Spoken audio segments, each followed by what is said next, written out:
Welcome to the second uh, session of uh, this series. I think uh, Nihal is the 200th speaker of the series.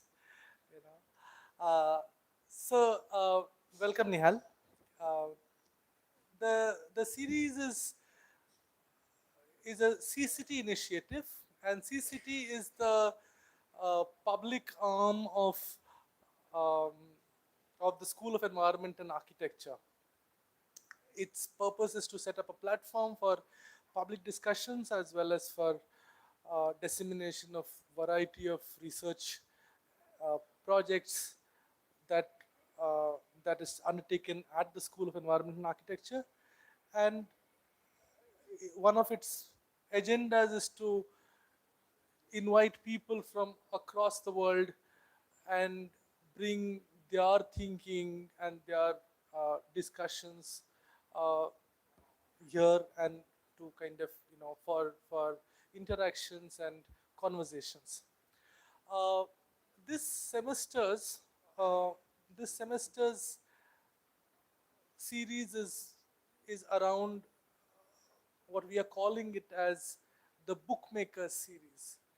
And these bookmakers are people who've kind of produced books, of course, but also use the book as a platform, as a place of collaboration, as a place of thinking, as a place of performance.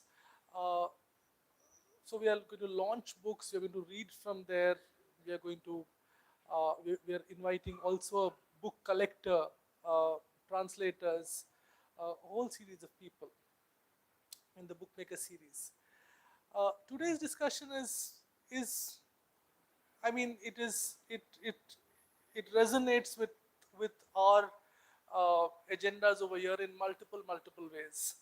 Uh, First of all, today's presentation is going to be about space, going to be about spatial configurations and its connection with life. Uh, Nihal has been interested in cities and cities of South Asia for a long time, so it's going to be about urbanity. Nihal is interested in the way in which people make their spaces and places and cities, therefore. And we have been also thinking through these registers for a long time now. So I welcome Nihal again. My name is Prasad Shetty, and I work here as one of the teachers. Uh, my pleasure to welcome all of you to the CCT conversation. Uh, Today's speaker is Nihal Perera. Nihal Perera is an urbanist scholar. Uh, He's currently a professor emeritus at the Ball State University in the US. Uh, he's been twice the Fulbright scholar in China and Myanmar. Was a senior research fellow at the National University of Singapore, melting pot fellow at King Mongkut Institute, Bangkok, distinguished visiting scholar at the University of Alberta, and Graham Foundation fellow. He received 3 Fulbright Hay Awards and was nominated for Fuquoka Helskell and Malone Awards for intellectual education. Besides the USA, Nihal has taught in China, Germany, Hong Kong, India, Italy, Myanmar, Nepal, Sri Lanka, and Thailand. I met Nihal 25 years ago at KRVI, uh, and he had come with his first, sorry,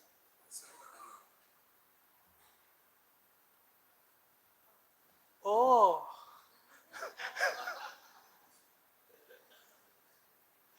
yeah, so yeah, so yes, so yeah, so I met Nihal 25 years ago. I think that was the first Capacia, second Capacia program. So he initiated, ran the Capacia program for many years, and it's a it's a unique program which he will talk about also. In and it was one of its legs happened in at the KRVI, and yeah, we were working with the Portland at that time, Portlands of Bombay. So uh, Nihal's, I mean, Nihal's interest is, uh, as I've said before, Nihal's interest is in how what he calls as ordinary people. We'll hear more on the idea of ordinary people, how they appropriate, make abstract space into lived space. You know? That's the key agenda. How does space get produced for that for these, and how then that goes on to become the city, goes on to become a play, a mission, so to say, in this book, people, uh, people spaces. Uh, he is a scholar from here, very strong and aggressive academic, a scholar uh, who wants to kind of think through the South Asian context, through the non-Western context, if I may take the liberty, to theorize and to think of the world. And and and and that has been his agenda for a long time, through the Capacia programs, through this book you will realize very soon, through the variety of things that he's been doing for the last 25 years that I've known of him. We have many common friends. And it's and in that agenda you have to also understand that uh, uh, there are many forms of creating new knowledge that he explores and experiments with. And I think the book kind of puts some of those together as well. One of the forms that we've been trying to do over here, which he's done it, I think, several years before us, is to figure out a way to collaborate and collaborate with, you know, with students and in the production of new knowledge. Uh, I think I think uh, uh, with that I want to not take too much time and invite Nihal Perera to present his book and his thinking. Nihal.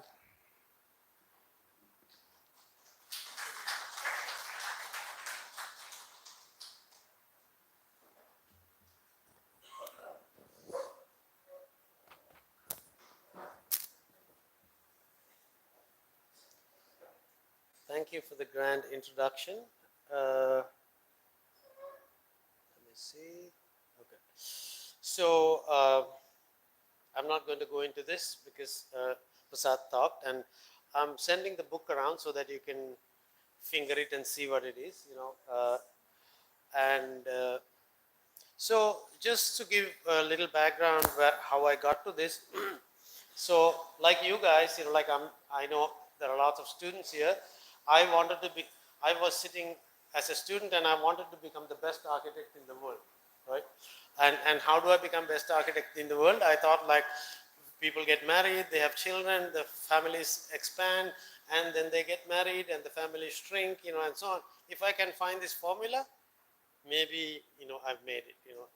So I was a little bit more on the science, mathematics side, you know, of the story. And increasingly I figured out it's not a possibility. and also I think actually, sometimes problems can be opportunities.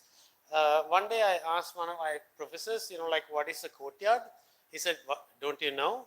And I thought, like, I should have known this, right? I mean, so I think I have an idea of what an internal courtyard is. That's all something I have developed because I could not get a response. Similarly, I asked what is space. Nobody was able to respond. So this is also my journey about space, right? I mean, so so let me give you a small challenge, right? So many a times when we listen to somebody or your teacher or somebody else, we have to evaluate, we have to think, like, and even when you read a book, you try to figure out what the end of this book or what is this book about and that kind of stuff. I'm going to challenge you, try to listen to me, right? It's not because of me, but try this, it's fun. Try to listen to me without judging, right? And then later you can evaluate and put things in that place, right? So try it. It's fun. So I became interested in why we build the way we build, and eventually what I figured out was Ceylon was, we were told that there's evolution, all these big stories, but I figured out this is all nonsense. Actually, Ceylon was produced from Colombo. So what the British did was kind of like they subdivided this land which they colonized into 5 provinces, which is for administration, and subdivided them into districts, which are revenue districts, and connected all the capitals to Colombo, which is here. You can see, right, which is here, and pretty much it's subjugation. So the road distribution and everything is actually structured. It's not random. It's not like you can move things around. They are very strongly fixated, right? So I think you can. This is a far more complex thing. India was produced like that too. India didn't even exist before colonialism, as far as I understand. But it was not created from one place like Colombo. It's created from many places like Calcutta, Madras, Bombay, and so on.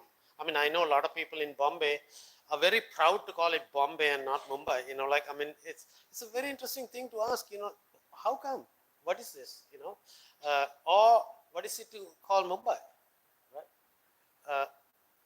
So I think in a different way, I'm cutting short because I think I can have some conversations. This was my first book in which I documented the colonial production of Ceylon and how the mainstream people responded to it. But this is also our identity. Sometimes we don't even think very soon we will have New Year. We don't even ask, why is that New Year? And why is the Chinese New Year Chinese New Year? Why is IMP is an architect and why is Charles Correa an Indian architect? Right? Some things that we should be asking because this is our story. This is our identity. It's not Charles Correa's identity, right? So I'm going to move a little bit faster just to give you guys some time. Let me see what the time is, 6:24. So I found in my studies, I found there's a mismatch between the need of the people and the provision. As architects, you design buildings for other people, so that's you provide, that's in provision, and the need is what the people use. So I'll give you a couple examples. One is on the left-hand side, there's a motorcycle, there's a bridge. This is in close to Kathmandu in Nepal, and then the engineers gave a solution to that, which is on the right-hand side. It is the bridge that goes from nowhere to nowhere, right? And then the people are still riding motorcycles on that bridge, right? So this is like, in a way, we consider people as victims. Victims means, oh, poor guys, like we need to provide something, like whatever, right? But actually, when we provide something with a good heart, we can also victimize them, right? So I'm very much interested in this victimization by the governments, by architects, by planners, by developers, and so on. And how do people cope with this, right? I will go beyond cope, but let's have the word cope for right now. And then the bottom left-hand corner is after tsunami in a village in Sri Lanka. They were given boats by an NGO with a very good heart, right? And I was asking them, because we work with this village, I was asking, men were drinking under a tree, women were working very hard to get the houses established and so on. And I asked these men, what's wrong with you guys? Silly me, right? What's wrong with you guys? Why don't you sort of like go fishing or whatever you do, because everything is provided for you. They told me, we don't know those boats. We don't, they have no clue about these boats. Because we have to understand there are different seas, deep sea, the shallow sea and various seas. There are different kinds of fish. Fish behave in different ways, so they use different kinds of boats for this fishing and so on. So it's a very complex thing. Actually, what we try to do in a drawing office, or a studio cannot be done from there. Because life is much more complex. Right?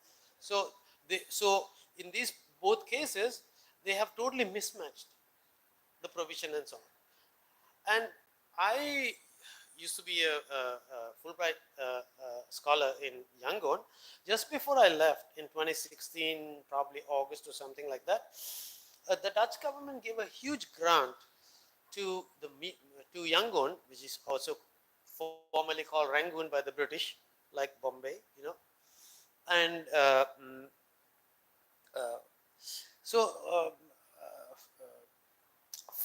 for waterfront redevelopment. So waterfront is this southern waterfront. There is a harbor here. This is the main part of the city, and they showed images, and this is me trying to discuss something, and they showed these images of people being on a waterfront, like a man and a woman with, very well dressed, with a coffee table in between, with coffee and cakes, and so on. So I just asked, because I'm neither Myanmarian nor Dutch, so I waited until everything is finished. I went up to this consultant and asked, did you talk to people in this place? And he said, oh, we need to talk to people and so on, and then the talk continued a little bit, and he said he has a flight to catch in the evening.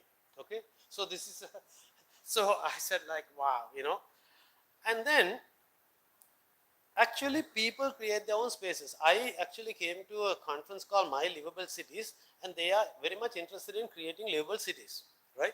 I mean, not as bad as I'm sounding, but they are interested, because I want to contrast, right? So that is why I'm sounding like this.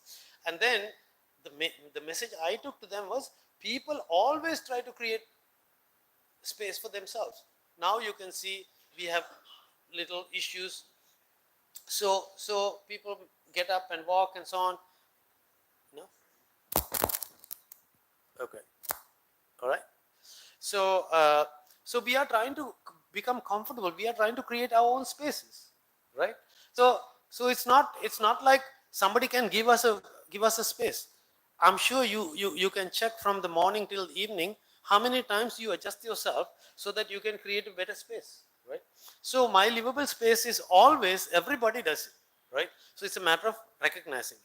So we think we can give. No, they make it. So how do we deal with this? So I lived near, actually it's interesting. So I lived a little bit north of here, where there's this lake. So I used to visit this lake, every other evening. And it's close to the US Embassy, like there are embassy people jogging, and it's next to Yangon University. Couples come there to make out, and then sometimes they use the umbrella to cover themselves, to do whatever they want to do, and so on. And there's a lot happening, and it's prohibited to sell, to vend here. But then you can see these people here, they organize themselves and they take in bags water and everything, so you can buy. There's a mobile vending happening here, so it's tremendously difficult to stop people. Don't even try, right? I mean, that's not going to happen. I think it's very important to kind of like see, like what they are doing, because they have agency. Agency means you can see things, you can see alternatives and decide on what you want to do. And usually in class, I tell my students, you can say, Nihal's class is such a great class, I'm going to class today, and come to the door and decide, no, I'm going to see my girlfriend today. I mean, so that is the agency that we have. So don't undermine the agency of people, whether they are poor or not. So another thing that I realized was urbanization that we study is bogus for the most part. And I showed you that Colombo or the cities in Sri Lanka did not evolve out of the hinterland. The cities created the hinterlands. Actually, that's the true story. Actually, this question is asked by Jane Jacobs too, in regard to global history as well. So, and the history is also elitist. Elitist, right? It's and sometimes we join this band of elites, right? So, how did I figure this out? So as I studied colonialism in Sri Lanka, there was a big transformation between the 1860s and 1880s in Colombo. The harbor was expanded, the fort walls were demolished, the outside green area was turned into a maidan, to use your language here, or esplanade. New hotels came up. So and the colonials also created a new suburb. So residence was separated from work, right? So many changes. But then I was wondering, what happened to the local people? Because this change was done by about 3% of the people. How many white people were there in Colombo, right?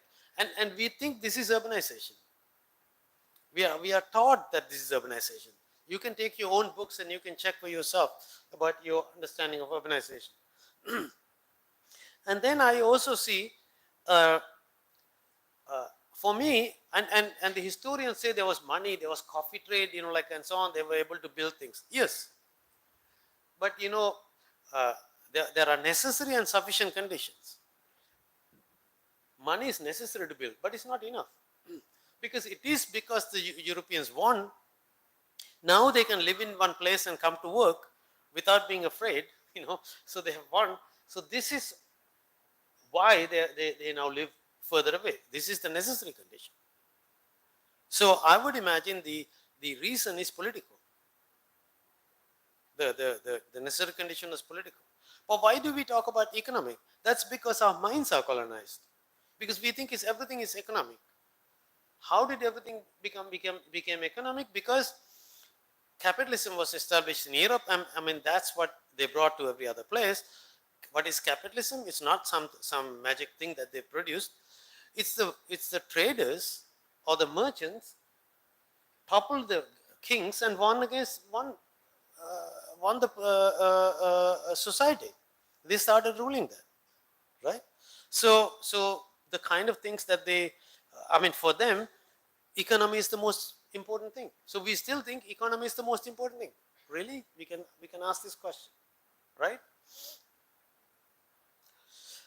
And then when I dig into that, this is also part of the book that I showed you, and I started figuring out how the geography was produced. The Greenwich Mean Line was actually produced by the Pope.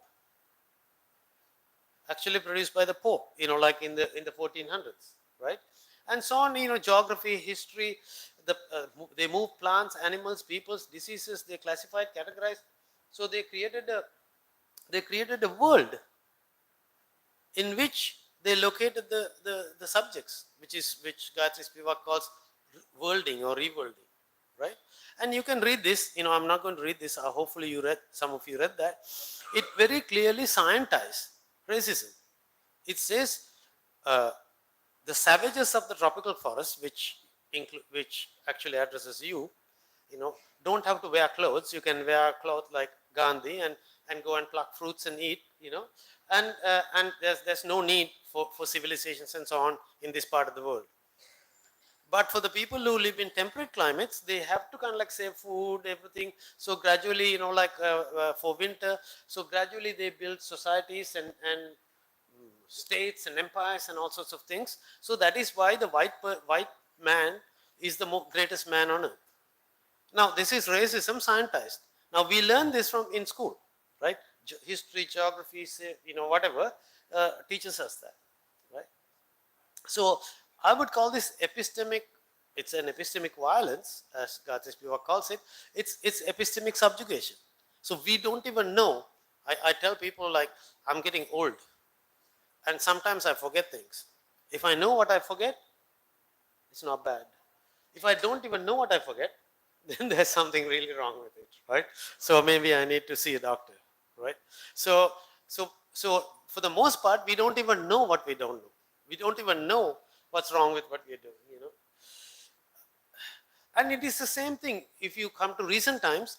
The massive transformations are happening in the world. I mean, I've written a separate book called Transforming Asian Cities, or edited a volume with Wing Xing, who most of it was written by me. So they talk so much about how the central business districts are like so glitzy and so on and so on. And that's again, how many people use the central business district? Pudong? I mean, Shanghai has like about 35 million people. Probably 34 million people have nothing to do with Pudong, and so actually the people starting with Otto Königsberger, who's somewhat originally from here, has argued that city is actually housing, not the central business district. So our intellectual tools are very poor. So I think that's what I'm questioning, but I'm not going to go into that. But so I think we can ask, can we have an inclusive understanding? Unfortunately, inclusive understandings, I mean, these words, buzzwords are used by everybody, but this is a book from a person who teaches English, right? So it's much better written than architects or planners or anybody. This is about Taipei. He says each place has a history, a story of contingencies and changes, layers of production and construction, often reaching back through the decades and centuries that informs its contemporary condition. It's by Joseph Allen. The book is Taipei. So whenever I go to these places, I also see these. I have been to this building. I have a training in architecture and I see this very clearly. And I also talk to the architect and the planner and so on to kind of like try to understand the conflicts and contradictions. But I go visit all these different places. I'm not going to describe all this, but here, this is a fire station that they have built under a highway, which is quite interesting for me. And people create spaces. People create spaces all the time. They probably create more spaces than anybody else in the world. And in shadow cities, I forget his name, he argues that maybe more brickwork and concrete is laid by people living in shadow cities like Dharavi, he's lived in Dharavi, than all the contractors combined. So, if it's true, are we actually moving, if the future, if we didn't push, is the future a slum? Because we use that word, right? Because, I mean, we invest so much in the other direction, right? So, what is the natural trajectory? Do we even know if we didn't intervene? Okay, so I showed you that there was a big change in Colombo by the Europeans, by the British, and I started studying what happened in Colombo, what happened to the 96%. It's like, say for example, when Tendulkar is batting, if the opposition team kind of like keeps looking at, wow, nice 6, nice 4, and you're not going to engage, right? But it's not like that. It's these people have engaged. So they have come in search of work, in search of their identity, in search of various things. So many people came to work near the harbor, right? They lived around the harbor. And then there was a revival of Buddhism. They created schools like Ananda and so on, which kind of followed the European model, which is the missionary model, but they taught Buddhism instead of Christianity, and they still played cricket and so on, right? And then there was a new elite that formed, investors, people who wanted to become members of the assembly, and people who wanted to get jobs in the government. They went to Oxford, Cambridge, European dresses and sort of like, I mean, they became an elite, and they lived near the Europeans, whereas the migrants live near the harbor, which is where the most jobs were, and then the Buddhist revival was somewhat spread out. Now this is not a joke, because Anthony King has shown, in his work on colonial urban development about Delhi is the study, that the white city and the black city, the white city has all the power institutions, the governor, the military, the courts and everything. The other side is just like fruit sellers and barbers and shoe repairmen and so on. Now I'm seeing, right, an untold story. When Buddhism entered Colombo, the black city also gets a power institution. It is a power institution for them to sort of like, I mean, and so on. So we have to be careful not to look from a European lens all the time. We can also look at from a local lens to see, like what's really happening here, right? So if you look at it from the city center, you will actually see one story. If you look at it from the other side, the black city, and I mean also some other places, you will see this. I'm using the black city purposefully because for Europeans, everybody else is black. I mean, especially for Americans, and for Europeans, I mean, there are brown, black, and so on. But that's not going to save you. So I would call this familiarization, this process. Familiarization means that when you enter this space, you have to become somebody who fits in this space. You can't just start, jumping up and down, yelling and so on, because this is not that place. Yet at the same time, you will make room for yourself, right? That means you might sit near somebody whom you like, your friend, maybe close to the speaker, far away from the speaker, whatever. So you create your own space. Space means not these solid things. Space is what you create, right? And so two things happen, and I'm sure more things happen, but I see two things. You change yourself, you become a subject of this space, and you change the space to fit onto your needs, right? So it's a compromise, it's a negotiation. It's not a one-way process, right? So when the indigenous people moved into Colombo, they questioned the supremacy of Colombo in a different way, right? In a way, they became subjects of Colombo. Now we are coming to your Colombo because we need work and we need these things. And Colombo is the capital according to you. We are coming to Colombo.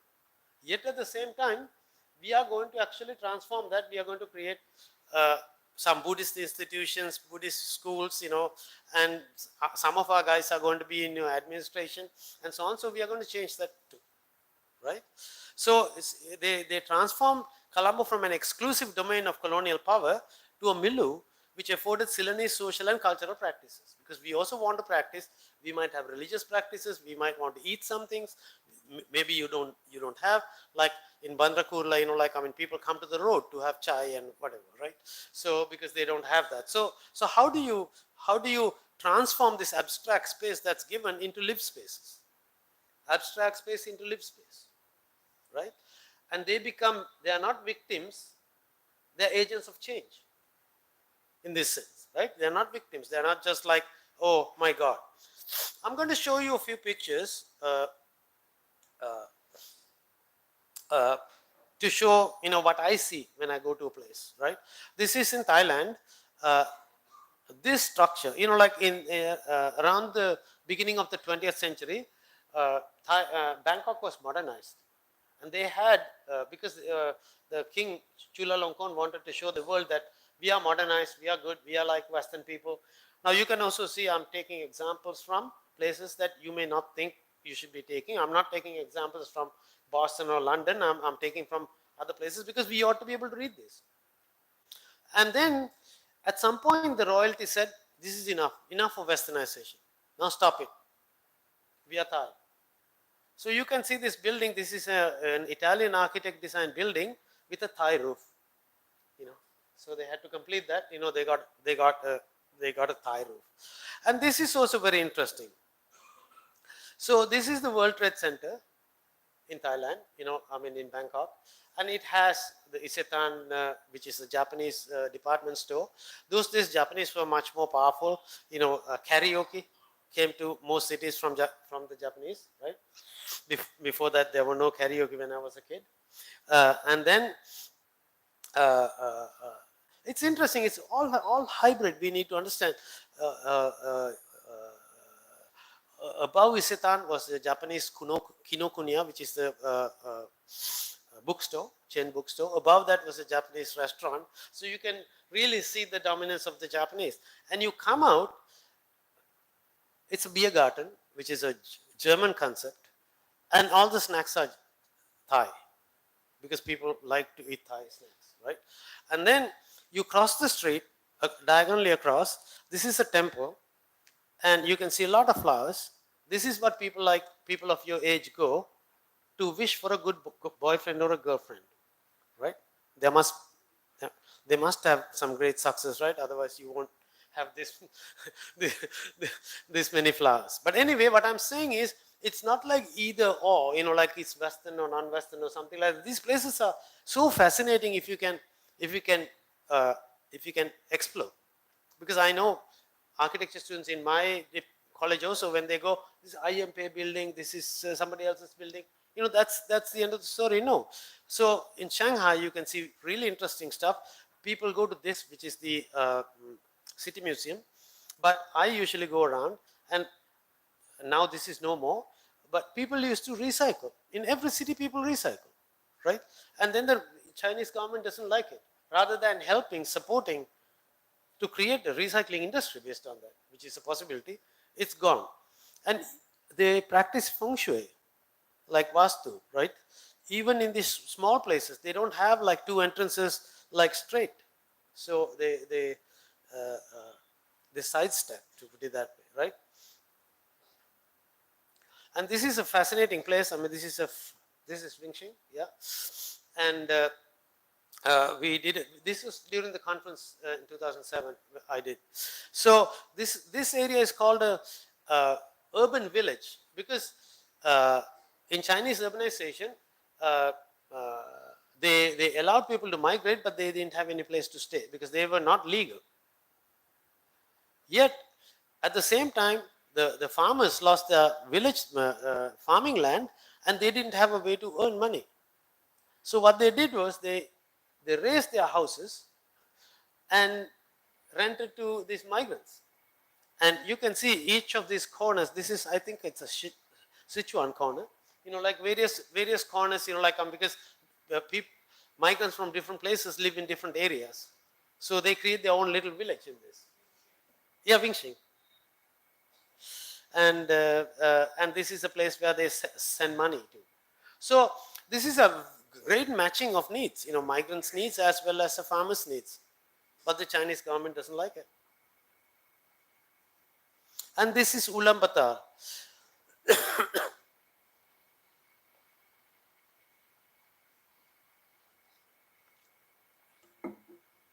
And I have been understanding that people who migrate, they bring their practices. I mean, today they say, urbanization is very fast, 50% of the world will be urbanized and so on. I don't know, I have big doubts about that. In 1999, something I saw in Delhi made me think maybe Delhi is more ruralizing than urbanizing. I don't want to go into details. And then I also figured out the rural people bring practices to this rural practices. They are negotiated, right? I mean, familiarization, right? Negotiated. So I have been arguing about that in regard to Colombo and so on, but I wanted to see this in an obvious sense, because Ulaanbaatar, in Mongolia, people are mobile, right? Usually called nomads, but these mobile people, they carry these tents. You can see tents, right? And then when they settle in the city, they bring a tent. So it's much more evident than in Sri Lanka or here, how they build, because they bring the practice right here. And these people, it's called the Gerhab, is working very hard to help them because they have never grown a tree because they have been moving. They don't know how to live in an environment. They've never settled somewhere. So what do you do with these guys? Just chase them away, just break the things, or send them into flats? None of those things work. So also if you go to Chandigarh, I mean this is the business district, but this is where business happens, retail business happens, and that's where the old villages were, right? So although it says, there were nobody in one story, and another story says they were bulldozed by Nehru's bulldozers, but actually people negotiated. And I think I'll say something about this. This is actually a farm in Kyoto. I mean, I like these buildings, don't get me wrong. I mean, it's a very modern city, right? But Japan also has land rights. You cannot chase people away if they own land in a city. So the Narita airport could not be extended because farmers did not farmers did not want to sell their land. Similarly, this is in Kyoto. This is a farm in the city, and Japan is also a land of vending machines. Everywhere you go, you can find vending machines. You can buy pornography, alcohol, anything in a vending machine. So I don't even know whether they have any controls over these. And then when I was leaving, when you leave Tokyo, I can't remember other airports. You can also see vending machines on the airplane side. I don't know for what, but everywhere. So you can see they're using that thing. They sell this produce. This woman sells produce in using this vending machine. So how do we bridge this epistemic gap or thinking gap or knowledge gap, right? I think rather than apply theories, as soon as you apply theory, you lose the story. So I think I like to understand places from what I first have the issue, what do I want to understand? And in a lot of schools in the world today, they ask what is your theory? Because if you start with a theory, you will see what the theory wants. If you start with Marxist theory, you will see class. There's no other way to see. You can't see anything else. Sorry about that. So I think we have to be the drivers of theory. We have to kind of like understand the place and theorize and bring in parts and pieces and build this theory to understand this place. So in a different sense, what I'm saying is India and Sri Lanka are European products, but not European. You cannot use European theory in this because theory is an abstraction of an experience. When Kevin Lynch talked about it, Kevin Lynch talked about Boston. Now at Mortu University, somebody told me they sent out these the first year students in planning and asked them to kind of like observe these 5 elements of Kevin Lynch.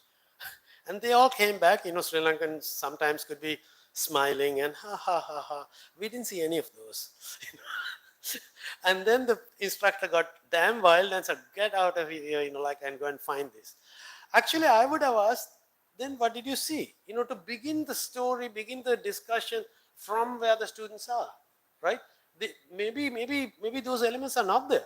Maybe those elements are there and they are not seeing or maybe they are seeing some really interesting different elements. Education is different. So people familiarizing, I will try to go quickly. This is, these are from this book that I'm sending around, so I need that book back. The Gaul fort was turned into a World Heritage Site, and what is the World Heritage? Dutch fort. Dutch fort is gone. Right? Now they are restoring it to the Dutch fort by making it tremendously hard for people to live there. So this chapter studies how people live there. People are also not like some people left because they could not manage, right? I mean, for example, the Muslim families, when their daughters get married, they create another apartment inside the house for them. Sometimes they have to go up. And many of them also have closed the verandas because their women don't come out, like in that sense.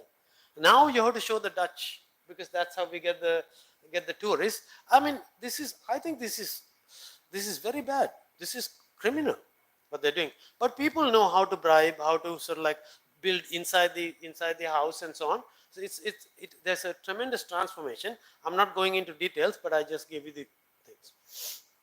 And after the tsunami in Sri Lanka, people were given architect design houses with water and electricity.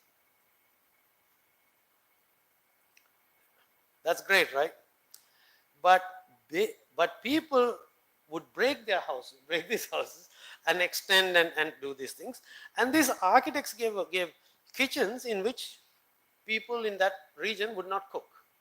So they create a kitchen like this. So you cannot say we gave this because this is a part of that what is given, right? So people kind of like will gradually break and build, and this is during the war. I wanted to study because everybody was interested in the Tamil Tigers and the government, how they are fighting, I wanted to know what did the people do? They moved out. They just waited for the bombs to fall. No, they are not victims. They are victims of the war, obviously, but beyond that, they are also agents of change. Actually, when I study, the whole geography of the northern region has changed. There are 2 new towns which are of the same scale as Jaffna has come up. Because people move. People want to eat, sleep, have sex, get married, make children. They do everything. They don't kind of like wait until I'm going to wait until the bomb stops, No, they are not stopping. So, people also, actually, so far I showed what the government and the market creates and how people become a part of that through negotiating. As I investigated this is where Nirmani comes in. She did a fabulous study of the Handir, which is like a choke. That's what gave me the idea that actually people create space and putting the government and the market on the back foot. So they negotiate. It's not people negotiate, they also negotiate. So, so familiarization sometimes can go up to the level of subversion, up to the level of changing, right? I'm going to go fast here. So, so they continue to resist, defy, subvert, transform, and so on, right? So this is a village. All villages are created by people. Right? And then the government comes and says, you need education, you need to get married, you need to register your marriage, if you're sick, you need to go to the hospital and so on. Governments can like negotiate. These images are from a study that we did, how women transform the village. Right? In most of these villages, women have actually taken the lead in Sri Lanka. And then self-established settlements, like Dharavi. People have established settlements. And then government comes and says and that you need to be redeveloped, we need to upgrade. And then the businessmen come and say, okay, we can do it for we can actually accommodate all of you guys, and then we can make even money, and so on. So it's interesting to see how the government and the market responds, right? So they are on the back foot. It's not people always, they are victims and so on, right? And then Polar is a weekly market. And there was this idea that weekly market is actually village people bring produce to sell to urban people. It's all nonsense. It's all history. These are people who are selling pirated CDs, all sorts of different things. It's a different place, and then each vendor goes from one polar to the other for 6 days and take a 7th day rest, and so on. They sell snacks and all sorts of different things. So it's a very modern institution. Although planners and architects think it is a primitive one, it's not primitive. Modern institution. It's actually socially much better place than the supermarkets. People borrow things, people get advice about various produce, because if you go to the supermarket, they don't know what they're selling, but these guys advise and so on, right? And then this is the same student who did for masters. Hanri she did for the bachelor's. So she's asking a very good question, Nirmani, who did this study. Planners say this is temporary because it's made up of temporary material, because that's what they have learned in school, right? But this polar has existed for 100 years, right? Or 200 years, don't even know. So what is the, so this is actually, one of my Indian friends told me, the biggest problem, I think there are many big problems in India in regard to the built environment. Chandigarh is the big one, but this person was saying the Paka house is the biggest problem, right? Which I think is very, because that has a meaning, right? And these are not temporary. And handis, all communities are organized around handis, and the handis are like spas during in the handis are road intersections turned into social places, right? And handis are sparse in rural areas, they become intense and intense and intense, and when you come to cities, it's made up of many handis. Sometimes we say the bread handia, the salt handia, and all these handis. Right? So I don't think we can understand cities and spaces based on this Western classification. I don't think so, because if you understand that, then you miss the people. I think so. I can stop here, but I can also show that those 3 slides about. Do you want me to show? Okay. So how do we overcome epistemic poverty? I mean, this was a very shorthand one. If you want to read the book, you can read. You can email me. We can talk about that. So I said, if we use theory, I have written another piece called Importing Problems. How they imported the housing ordinance and created and turned one place into a slum. Because it was not a slum, it became a slum because of the ordinance, right? So I think we should not transform places to fit theories. We should find theories to explain the places, right? So yeah, so what I usually do is I don't think of bodies, because we organize people in bodies in space. I organize stories in space. Story means kind of like you may have a black body, short, female, whatever, but you may be thinking in a very different way. And you have come here, all of you are here. So you have a story, you have a journey, life journey. So I'm paying more attention to this life journey, not to the body that you got when you were born.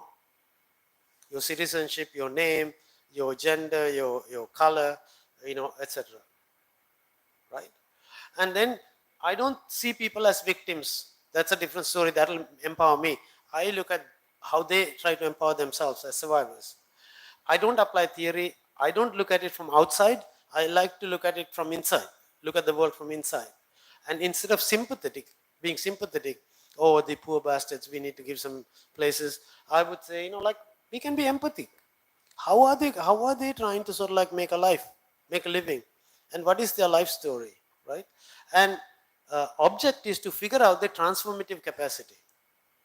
I can send you the slides. So I'm cutting short. I'll jump this too. I mean, this is from people spaces on this side. This is how lived spaces and abstract spaces interact. And one of the main points that I'm saying is, arguing is, because we focus on the state and the market, we focus on political science and economics. We hardly pay attention to culture. Culture means something old, something Hindu, something. No, culture is us right now. That is the culture. That is what we miss. We miss our identity. We should be able to analyze who we are right now. Right? So that's the culture. So, okay. So I work with, how do I work with people and so on, right? So how do I suggest? So just 3 more slides. This is after the tsunami. 200,000 people died in Banda Aceh in Indonesia. When I visited this place in 2008 January, there were The houses were nice, actually, designs, you can see, they're not bad. But you can see sewage floating on the drains and so on.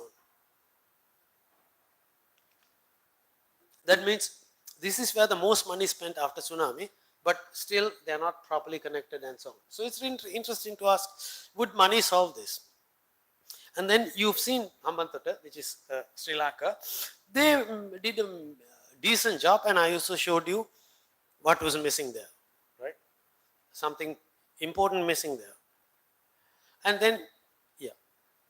And then what the king, I mean, there were many projects in Thailand. King did something really interesting that caught my attention.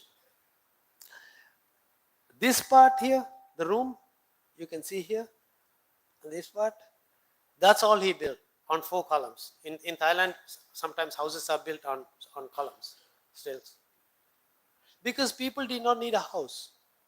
People did not need big contractors to earn a lot of money. People could build. They built their own homes. But there was a calamity, so they needed shelter. So this could be done very quickly, right? You don't have to wait years and years to for contractors to come and build. He built, and you can see people have been building around it. So he has been working with people, not the current king, the last king. He was very much adored by people. So you can see there are the people have created their own identities, because depending on what they want. Some people have cars, some people don't have cars, and so on, right? So I think I'm going to stop there and entertain any suggestions, questions. I like to learn from you. If you have anything that is connected to this that you want to help me to understand something better or relate, that will be fantastic. And thank you.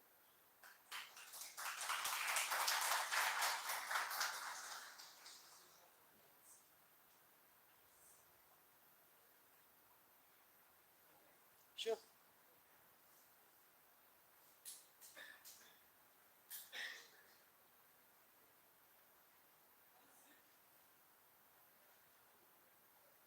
Yeah, I can sit there.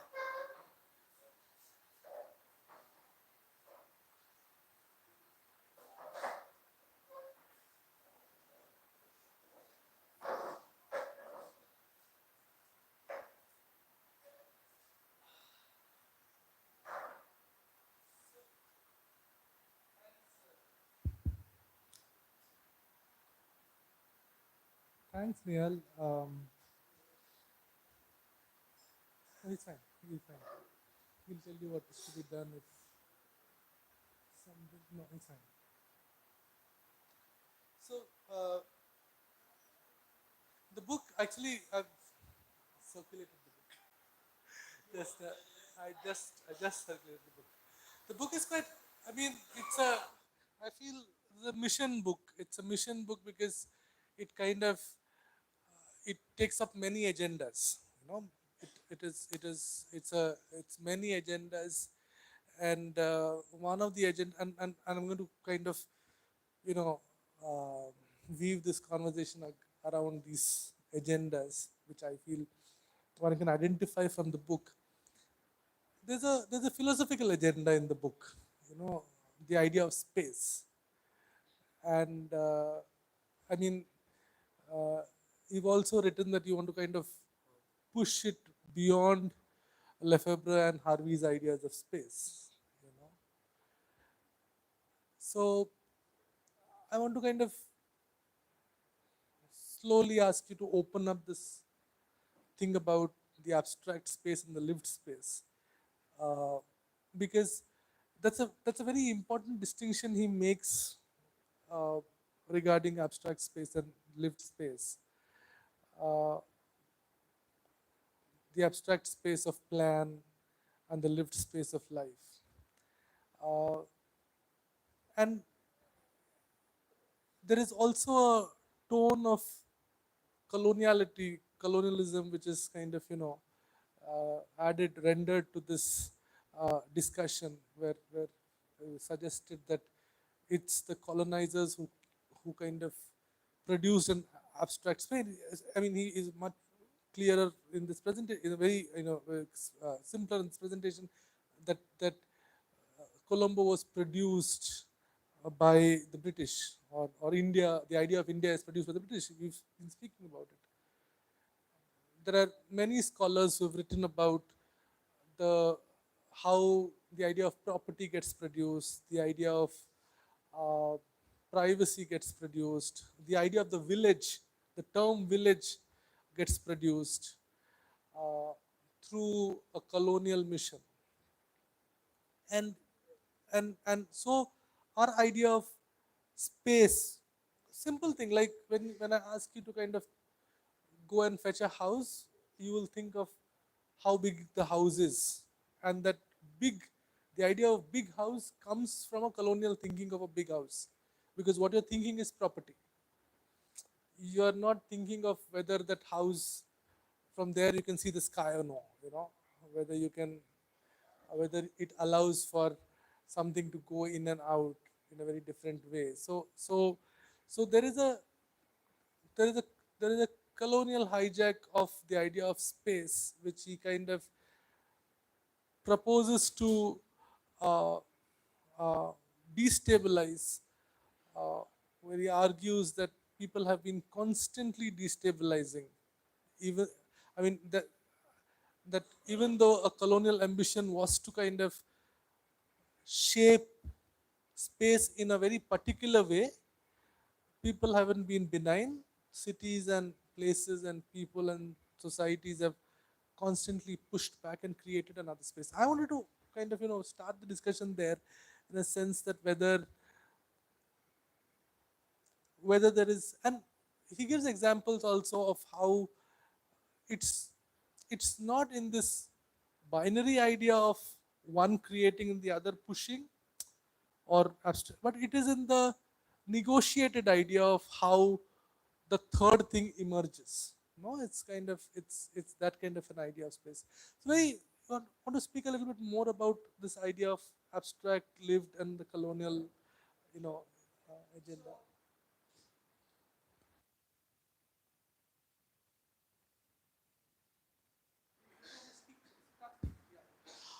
I don't know how many of you know, but if if you are not taught by your mothers and parents and schools and so on, and if I take you to like if you lived in the forest like Tarzan, you know, if I take you to a place like where there is a nice waterfall, maybe you will see something, right? Just because I said go out and see, like what you see. Now what I'm seeing is everything I see, I know. I see students, I see men, women, I see chairs, I see a projector, I see. There's nothing that I don't see anything that I don't know. Actually, I cannot see something I don't know. Right? This doesn't come from spatial discourse, and as he said, maybe some other philosophical stuff. So you just go and see whether you can see anything. Just look out, right? So then when I say, like this is called a mountain, this is called water, when the water falls, it's a waterfall, etc., the beauty and so on, then I can appreciate. Actually, what we see is just color and stuff like that. What we hear is sounds. If I say dog, you know dog because you have learned what is a dog. But you can never know what dog is in my head. My dog may be rough and barking, and your dog may be a sweet one, right? So in linguistics, it's called signify and the signified. You only get the signs, that the part of the sign that you get is what you can get from the five senses. You cannot get meaning from five senses. You create meaning from inside. So that part is actually developed that way. So there's absolute space. That means something we really don't know. And then we get to know spaces by calling, there are roads, there are classrooms, schools and so on. We can say this is a classroom, but classroom is an abstract thing, right? This classroom exists, but classroom doesn't exist. So that's what is meant by abstract. So you can think of a leaf, Particular leaves exist, we can touch. But the word leaf doesn't refer to anything. It's a general term. Right? So that's the abstract. Abstract is like park, road, waterfront, like these don't have anything. And then lived is what exists. And actually lived is what people produce, people negotiate. People don't negotiate the abstract. They are not, or the absolute. They cannot, right?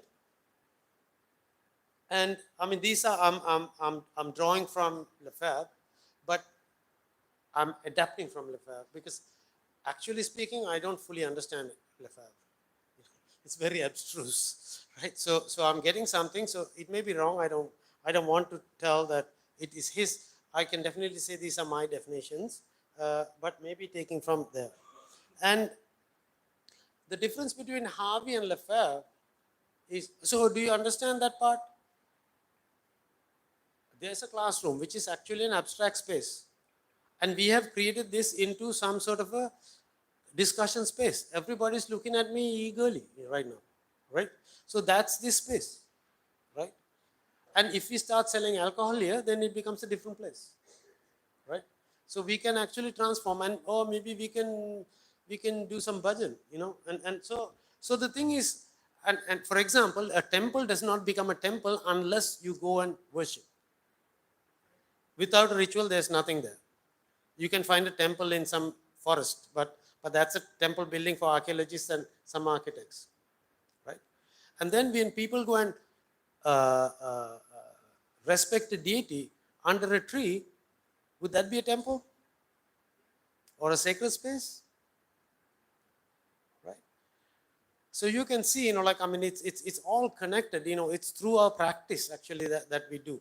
You can also ask the question like, if the French built a neoclassical building in Vietnam, which they colonized, what would the Vietnam people think?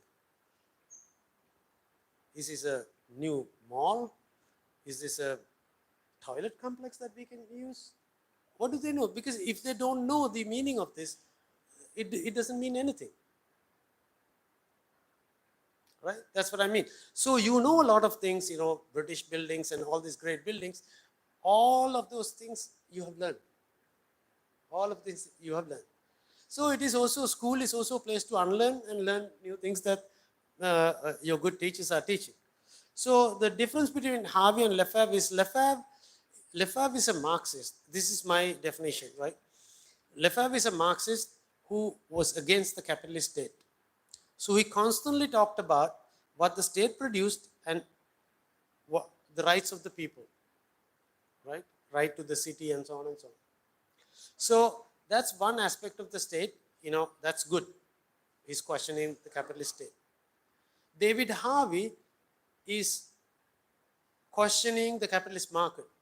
He's more interested in capital accumulation and things like that, right? And he has actually brilliantly demonstrated how the market creates settlements. That's fantastic. But Lefebvre is about the state, for and against. Harvey is about the market. I am more interested in how people negotiate space. So I personally think that's a very important missing part of the space discourse, right? Which they missed, and they maybe it's very hard for a lot of people who are in the West to even understand what the hell I'm doing, because you have to have empathy to understand this. Because what they're interested in is, I also was somewhat of a Marxist leader in some point. So for the people, we are fighting against the government. We don't pay attention to what they are doing by themselves, right? So that's the connection. Is that good enough or okay?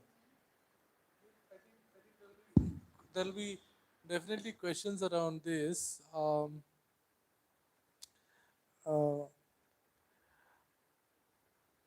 think I'll come. Sorry. Enthusiasm a little bit. Come on. I'm sure one person liked it. Let me jump into the second agenda and then come back to the spatial question. The second agenda is tied up to this in terms of in the production of knowledge dimension. You know, the agenda, or rather, the methodological agenda. You know, and you also explicitly kind of state in the first chapter how empirically determined knowledge uh, kind of has shaped our thinking of the of of of the world and the universe and life. And then the chapters kind of provide long narratives, deep narratives, thick narratives to kind of offset, not necessarily offset the empirical idea of city, but to kind of provide the idea of city which is also enjoyable in many ways. No? Like you enjoy the story of, you know, Tashkent or Gangtok or Colombo or even Dharari. And this narrative shift it's not only an anthropological, you know, shift. It's not an ethnographic shift. It's not tied up to those disciplines also. It is exploratory. You know, it's not anthropological in the sense that it is not reflective, it's exploratory. It explores by filling the gaps through a series of, there is speculation, there is also kind of, you know, there is some mythological mobilizations, there are many things that kind of, you know, go into creating this narrative to produce these places as, uh, like what you said, not bodies but stories, you know.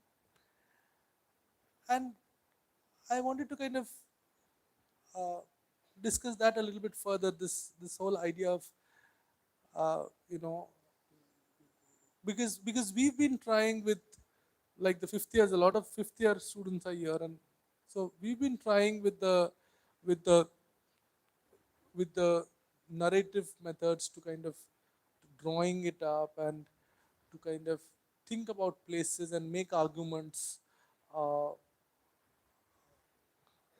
which cannot be pinned into a straightforward simplistic diagram, you know. But at the same time, the narratives do not offer a comprehensive picture, so to say. You know, so that's the problem with policy, because that policymakers point out that, you know, we don't know, we are confused with the narrative. You know, we don't know what to do. You know, so that kind of a thing. And so I was thinking that, you know, in this, uh, on the other hand, there have been traditions, Indian traditions also, of theorizing and philosophizing, which use narratives. I mean, you know, there are the Jataka parts are basically stories kind of written in exploratory form, but they're extremely philosophical in nature. Or all the poetic traditions. I was wondering, you know, how does one then kind of, because the modern institutions which govern cities now are rooted in empirical traditions, are kind of, you know, it they will always be in opposition, you know, to the narrative tradition, because you cannot kind of, because the base and the core of uh, uh, institutions of cities today are around them. They need maps, they need statistics, they need data, so to say. They need the number of toilets and number of, you know, taps and all of those things. Without that, they don't exist. The governance structures don't exist. And there is, and some criticism that we hear also is that the narrative traditions kind of do not uh, they they they maintain and perpetuate the existing differences of societies, you know. So I want you to kind of, you know, explore this a little bit more, uh, the empirical traditions against narrative traditions in knowledge creation, you know.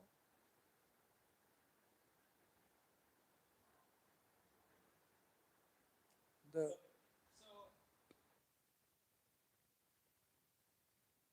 I think the city is enjoyable. There has been, like again in the West, I like to separate these things because, like West and South Asia and East Asia, they might have different discourses. So I don't want to mend them unless I know, that they could be kind of melded together. Uh, there is a pro-city and anti-city, pro-urban and anti-urban debate in the West. Jane Jacobs, if you've heard of, she's a pro city person. She likes the city and so on. I mean, I think I belong to her camp. And then Louis Mumford and so on would be anti-city. They would say there should be rural. And in the Western thinking, there are only two sides. So actually, what they have created was a third side, which is called the suburb, right? Uh, so thanks. So I think one of the major change, I make so many switches. I showed you some switches I make. One of the major switch I make in my work is I do not look at people because this is supposed to be the social scientific research method. I look from people. And actually I learned this also from a son of the soil, Ranajit Guha, who has argued about subaltern studies, and the subalterns, that means people without a voice. And Indian people did not have a voice, actually. And he would argue that even the Indian national movement did not provide a way for most Indians, right? So people without a voice would be subalterns, right? That's the kind of meaning. So I'm more interested in looking at how people were silenced, how people were kind of like put in prison, how can we fight against the government, and how can we create another government like what the government is doing. I'm interested in alternatives. How do people actually bypass this? Actually, there's another person, James Scott, who wrote about ordinary people in Malaysia. He's a political scientist. He didn't write about space, but he said, when historians try to do research, they go to the police records. I mean, as you're saying, and then court, cases and that kind of stuff. But ordinary people like to keep away from these things. They will try to negotiate, pay bribes and so on, and get out of these things because they don't want to be in those reports. So the thing is, most researchers have incomplete data. They don't know. Say, for example, somebody was saying there are more rapes in the United States than in India or Sri Lanka. You think it's true? No, because more rapes are reported in the United States. Right? So there are a lot of nuances to these things. So I am more interested in looking at, rather than saying, like, oh, you've lost something, let me help you, which will make me the hero. I would like to see what they're doing. Because if you don't have food, you will try to find food. You will not just wait until you die. Now I have to come and feed you. We have actually victimized people by making them believe that the state will provide. We will provide houses. We will provide this, that. I think all states should stop this. This might sound so bad, like he's not for poor. No, I am for the poor. Poor people also have the right to build their own houses, to earn their own food. And so help them to do that. Figure out how they're trying to do that. They may not be able to do what I'm doing. Because actually what happens is, I'll tell you, this, I told you the movement from slum to uh, so-called slum, I mean, it's used here, to apartment housing or flats, as you guys call it, is not a natural trajectory.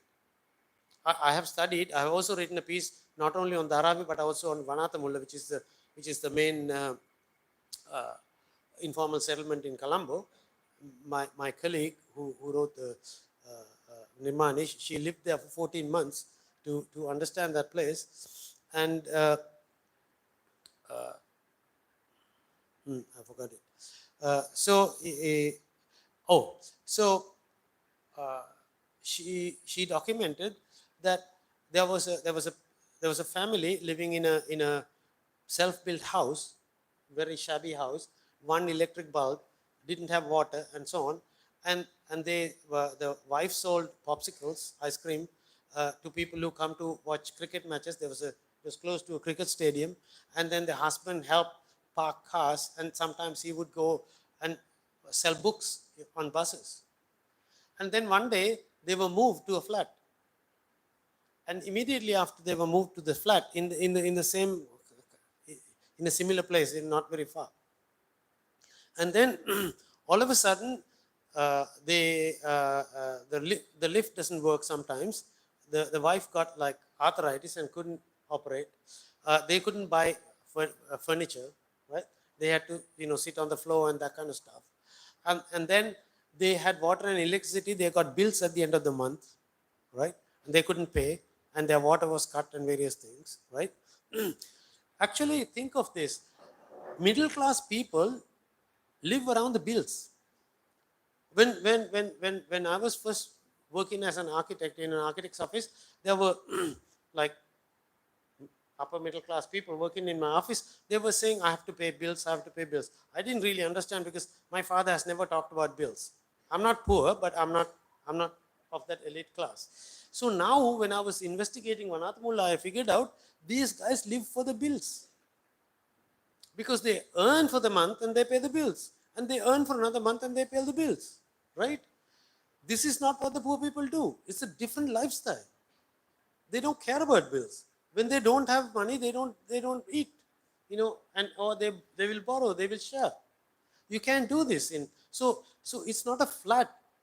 The flat is one in which you have to live in a particular style, which is impossible for them.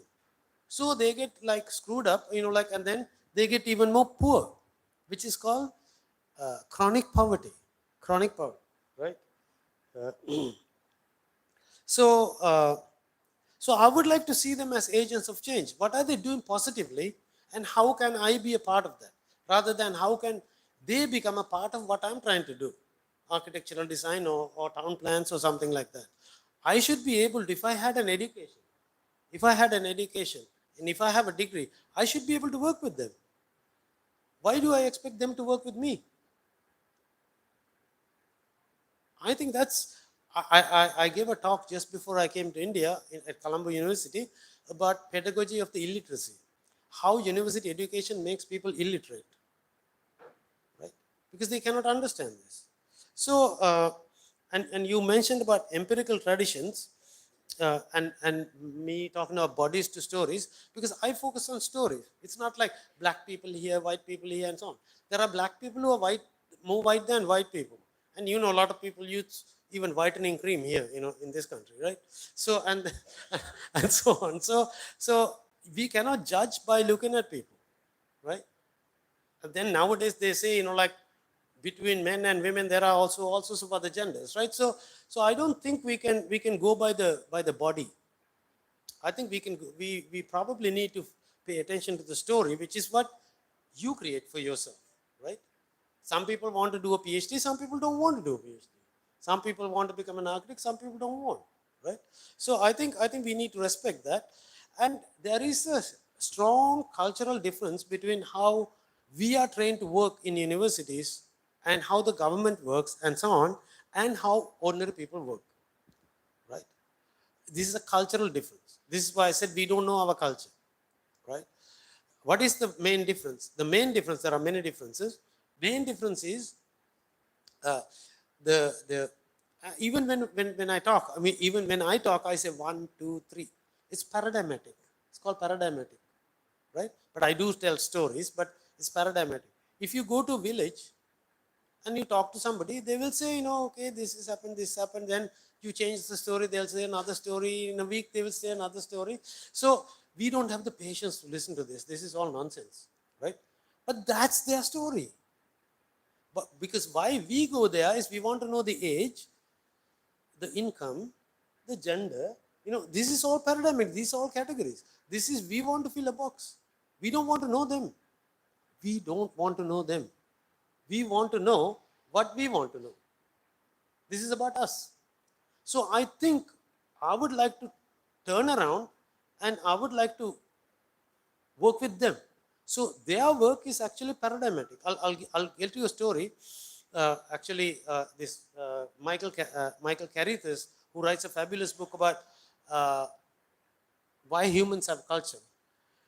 He talks to somebody. I mean, he did his PhD work on forest monks, Buddhist monks, and then he writes this book and he talks with a shopkeeper in somewhere in India, probably in Ahmedabad area or something like that. And then he was asking somebody, what is Jainism? And the shopkeeper says Jainism is ahimsa, etc., etc. I say. So this is all about like Buddhism is like the four noble truths, and so on like that. And then he had to go because somebody calls him. And then this other guy is saying, there used to be a guy who lives in our village, according to our grandfather.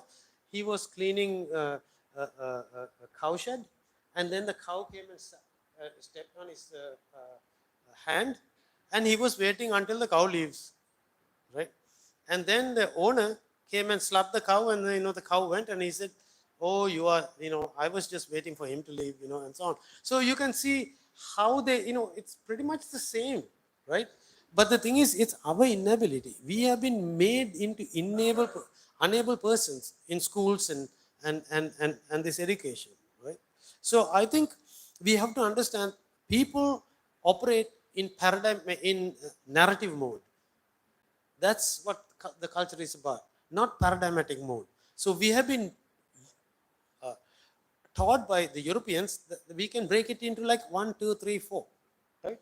It's an oversimplification, and oversimplifications are not true because there are 6, 7, 8, and 9 which we don't even care, right? And so they also believe in a truth which is outside of our minds. That's the Western way of understanding.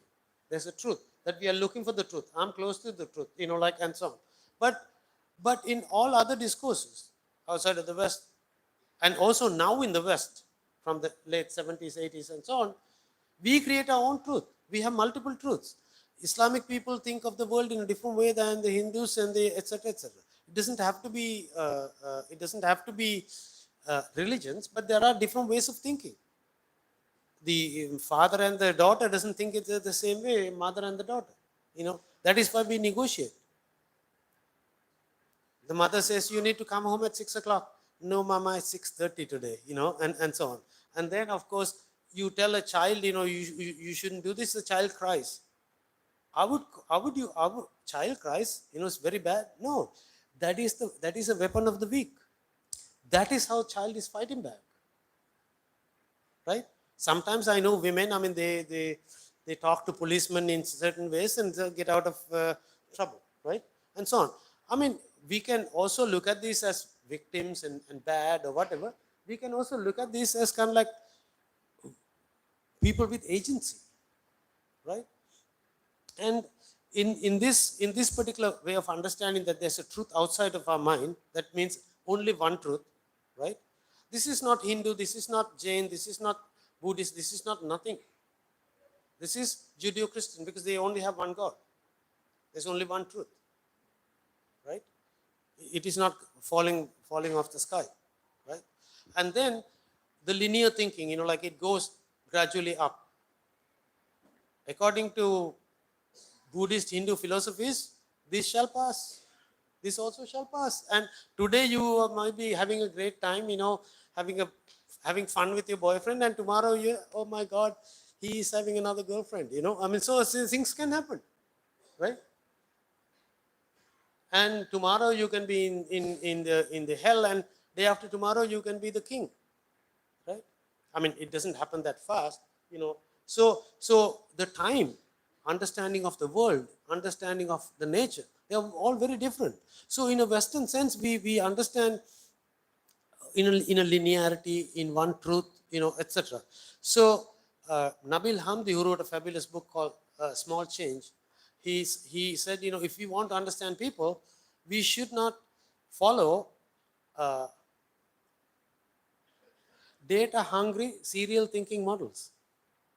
I mean, he was mocking because serial in the US we also call serial killers, you know, serial thinking, you know, like drive-by killing and that kind of stuff. So he says we should avoid data hungry because they always want data, you know, like, I mean, they can't operate without data. And data is always like no value. No, data has value. We create data. There is no valueless data. Because of our framework, we create data. I know there was a time when the feminists wanted to understand women, they were because we were taught how to use census data. That's the main data source. Census data doesn't have enough information about women to study, you know, gender. So you have to create your own data. Data is always created through the first through the framework. There's nothing innocent about any of these things. These are all political. Yeah, I'll stop there. Thanks, Nihal. I mean, you can feel the fierce academic in him, no? So something very radical about what he said. I mean, it's very significant for us. I want to kind of take up your third mission, and I think that's also a very important thing. Somebody asked me long time ago, who invented the museum, you know, and then you start thinking about it. It's not invented, it's not. It's basically produced through series of collaborations, series of shifts, small person collecting something, somebody wanting to show, there is some chain, there is a lot of things go on in the production of a museum. So whatever museum that we have today is something which has been produced over time through a series of efforts. And I think that's the interesting part about this book also, that it's a book put together by series of people, a series of collaborations. Yeah, the students. Yeah, and I think that's the interesting form to kind of work with. That you need so many eyes and so many lives to kind of see places, see things, and put together things as against a single author, a single Harvey, or a single Lefebvre. I think that's an important kind of exploration of the book. That's an important part of the book also. Talk a little bit about these collaborative uh, uh, ways in which the production of the knowledge and the book happens.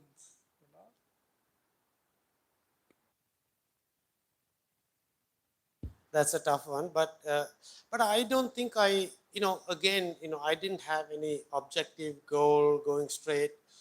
I did all sorts of different things as they come because I believed in that. For example, I was telling you about a student coming from Gangtok and telling me Gangtok is a beautiful place and people build ugly buildings and it's turning into an ugly place. I said, really? I'm an architect as well. I can understand people build ugly buildings and architects build beautiful buildings. Yeah, I get it. But, and then I asked her, would you be more interested in bringing in the preconceived values? You understand that part, right? I already know architects are better than ordinary people to build. So rather than thinking like that, which is my value bringing in, can you go and ask these people, why did they build these ugly buildings? And let's learn why did they build ugly buildings. So I mean, of course, that's not the question. We have to reframe that to kind of like study. So she went and interviewed 10 people about how did they begin the building process and how did the building become like that. fabulous study. Uh, uh, so so we learned a lot of things. I mean, how did they do? Like for example, one person had a little piece of land in front of his building, and then it was like public building, public piece of land, and people, kids would play there, and some people would dry clothes there, and then all of a sudden somebody came and told that the city is going to give that land to somebody. And then, of course, these are rumors, if you want to call it. And then he went very fast to his father-in-law, who was a politician, and asked whether he could get that piece of land before this other guy. Then the father-in-law said, "You already have a land in the city. You can get a public land." And then he convinced his father-in-law to give the land to his daughter. And they got it. Now, because he was assuming that there would be a tall building in front of his building, and like all the nightmares. And then he got this land and he put a fence around. Now kids couldn't play, like nobody could dry clothes, and so on. And after about 2 years, somebody came and told him that if you don't build something on the government land that you received, for 3 years the government will take it back. And then he got really worried, and then he built a building and so on. So I'm not going into a lot of details. Now you can see the process of building, right? And sometimes he also tried to consult architects, like there were architects who were trying to consult, and some of these people wouldn't listen to architects because they are so confident that their mason or whoever the contractor knows better. And then the engineer would say, like, engineer friend would say, like, your beam could be like half the size. They would say, no, this guy knows better. He has been building in this village for much longer than you are, right? And so on. And I became interested in ordinary people and in this part of the world and so on when I was an undergraduate student. I mean, of course, I did politics. So I worked with people. I have a very good understanding of people. And also, I have a different understanding of people, because a lot of political people, they think they know what to do, and they want people to do what they want to do. Right? I was a revolutionary as well. Once I was in a very faraway place from Colombo. I hadn't even gone to college yet. I was in between high school and college. There was a big meeting in which I supported one side, right? I mean, I was a very young kid, probably younger than you are. And I went there and I told these people, this is the argument, this is what we need to do. They said, yes, comrade, we are coming to Colombo and we are going to do it. And all of a sudden, I was sweating. I said, like, do I even know what I'm talking about? Do I even know what I'm talking about? These are adults. These are elderly people. Now they are coming to Colombo to do what I'm suggesting that they should be doing. So I was all self-critical. I think one of the things that if you want to learn good things, you have to be self-critical. I was having doubts about me. Doubts doesn't mean that I'm paralyzed. That it's not that kind of doubts, but to question myself, right? So I had when I was in college, one of my professors told us that if we have a problem with a canal, say irrigation canal, we should be going to India or Indonesia, because they may have had the same problem and they may have even resolved.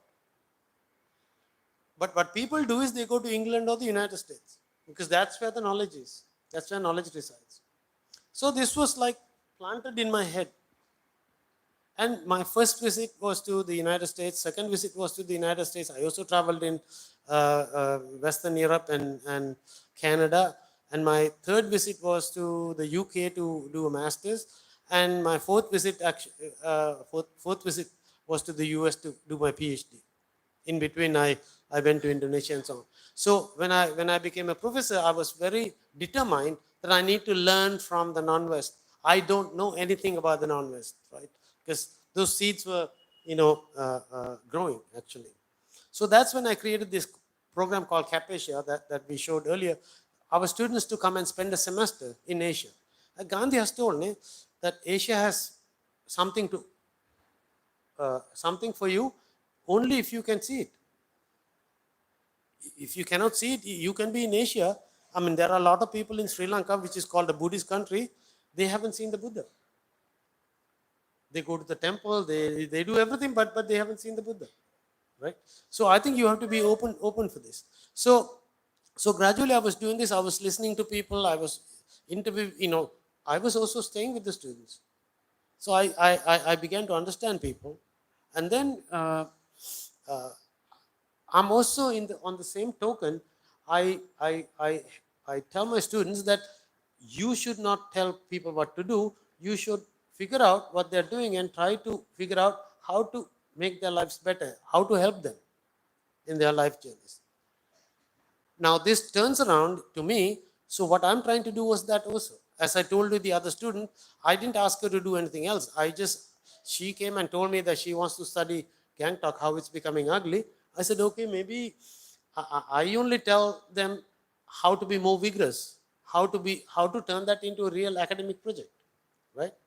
And she learned that. I said, if you learn about these people, how they build, maybe you can become a better architect, right? She said, yes, of course, I'm going, and sort of like went. Similarly, another student from Nepal, he came and said, no, I'll tell you a different story. This story I told these guys. In Thailand, when we were doing a project, there was an old town called Savankalo. Savankalo means heaven on earth. Okay, and the British would bring teak, very along on rivers, and they would take them off the river and load it to trains at that point. So it was like a juncture, you can see, right? Apparently, King had a wife also there, so it became even more important to have a railway station and so on. So my buddy, like an architect in Thailand, his son just finished a master's at UCL in architecture. So he was interested in, he had completed his bachelor's. He was studying these old houses. There were several old houses with wooden houses. So he sketched all these things and he came to me and he said, I would like to know your opinion about this. I said, you know the materials they use, you know the house, like the forms and so on, but do you know how they are interconnected? What was this house used for? And so on, because we are trying to revive that place. We need to know more than what building materials were used and whatever, right? So he thought for a little bit and he said, I am looking at these things materially. You are looking at the people and their interaction. So I think that's where I begin. Right? So I'm very much interested in these stories. I like to kind of go and sit down and sort of like have teas and I'm sure this is how you guys were as young people. So in my thing, it took a long time for me to get back to that because our education system put us in all this very structural transformed me into a little bit of a structural person. I was a big mathematician. I thought all world's problems can be mathematicized. And figure out. I was good at math. If I had gone along that line, I would have been one of these big ones. But I'm glad I figured out people know better than me. Yeah. About themselves. Thanks, Nihal. I want to invite others to kind of extend the conversation. There are plenty of things that you can keep chatting and talking to with Nihal. But anybody else who wants to come in?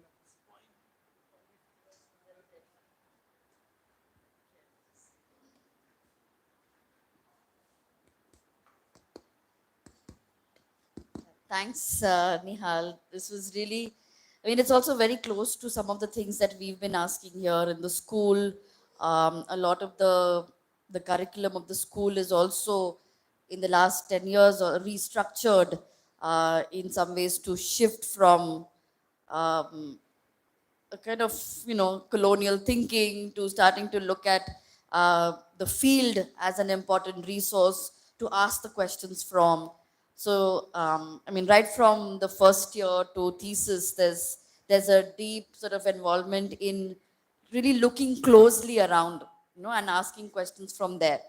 So thanks so much. I mean, it really resonates with some of the things that we've been doing. I think my question is, and this is something that often comes to us, but also something that we've been thinking with, and it'll be nice to think together with you. This whole question of really this, I think what Prasad also spoke about a little, that the questions and the stories and the thicknesses of experiences around us, while they are very rich and fascinating, sometimes also carry with them some of the, they also perpetuate some of the questions of caste, class, Yeah. gender. And so how do we, what does that negotiation look like, in this kind of close seeing and the thicknesses of stories? What, because I mean, it's really interesting, this idea of negotiation, the idea of nudging, is a very important philosophical way of thinking that you're bringing. I just wanted to know, in this kind of scenario, what does this negotiation look like?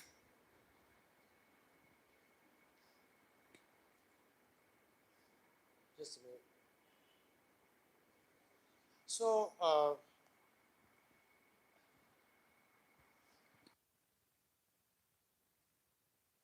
like when I was a Western scientific mathematical guy, I always thought I could know things. I actually knew things those days, which I'm questioning now. And there are things that we know, we can know. Like, I mean, if, say, for example, uh, uh,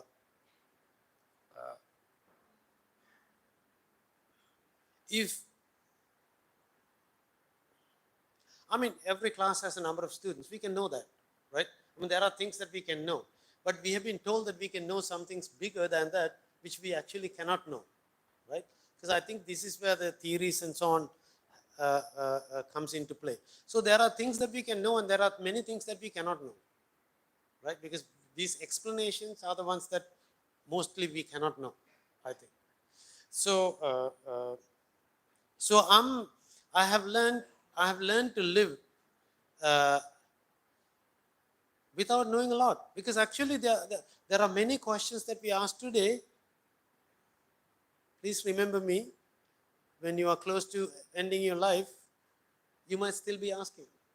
You must still be asking, because there are no solutions. It is in the West that says problems have solutions. If there's a problem, for example, right, when we say a problem, it is also created through the solution. So if there's a problem, we need to solve. But if we take that out of that Western framework, if there's something, do we have to solve a problem? There are cultures in the world, probably very under your nose, that they will live with the problem. There are cultures in the world, under your nose probably, they will bypass the problem, right? It is the West that has told us that problems need to be solved.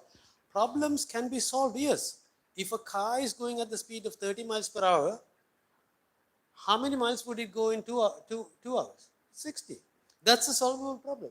So you cannot transfer that into daily problems that people have. They are not the same. These are mathematical, scientific problems, can be solved because they're all definitional, right?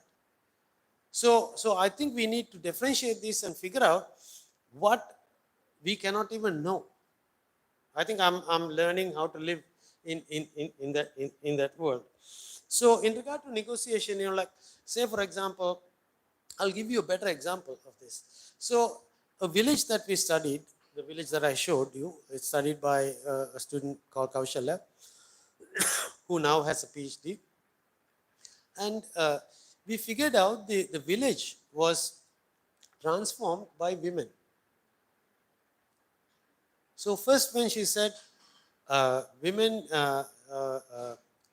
people did not go to school or did not complete high school until the 1960s, or even until about the 50s, 60s, everybody is jumping out and saying women didn't go to school because that's a common understanding.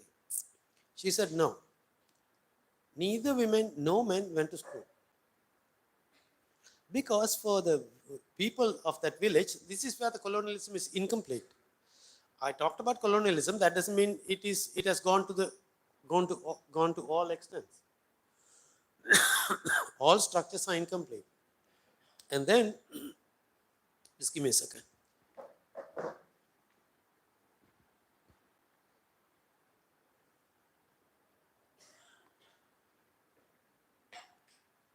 Why didn't they go to school? Because you go to school to get a government job. That was the idea of going to school. And they didn't go to school because they didn't need a government job. Because they were pretty happy where they were. So they didn't have to go. So when we look from urban-centered, West-centered point of view, we wonder, what's wrong with this guy? Actually, in the 1970s, there were many people who were brought in carts to cities and got them to marry legally. Because the government believes that people should be married if they're living together, right? And so on. So this colonialism still continues. It's the colonials who said that before the colonials came, nobody married, right? And so on. So nobody went to school, right? And it's done and it's being pushed. And then they figured out first there was an educated woman who came to this village in the 60s. And then some women got educated and they started working in the same village, right? That's one group, educated women. And then in the 80s, women started going to the Middle East for domestic work. Elite would not send their women because it's very bad, right? You cannot control their sex. Sexual control is not there. So it's a very bad thing. You think, they must secretly be having sex, So that's under that assumption. So they don't send. So these women went and brought all this equipment like 2-in-1s, 3D ones, cassette players those days, and so on. They modernized the village, not men. And then, because the unmarried women were not allowed to go at that time, the garment factories opened in the 80s.